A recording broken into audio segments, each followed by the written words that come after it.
ఇప్పుడు మేము పొలిటికల్ వాళ్ళం, వేలుముద్ర వాళ్ళు కూడా సీఎం అవుతారు. అవుతారా అవరా?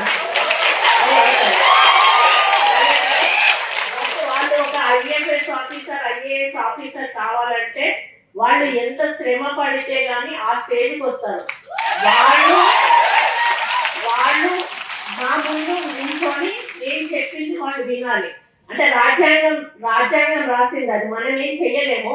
దీన్ని విమర్శగా తీసుకోవద్దు దయచేసి, దీన్ని ఎక్స్పోజ్ కూడా చేయొద్దు. నా మనసులో ఉన్న అభిప్రాయాన్ని నేను చెప్తా ఉన్నాను. మాకు చదువు రాదు, మాకు సబ్జెక్ట్ తెలీదు, ఇష్టం ఉన్నట్టుగా వాళ్ళు ఏదైనా చేస్తే ఇష్టం ఉన్నట్టుగా తిట్టేస్తాం, మీరు ఏ పని చేయలేదు.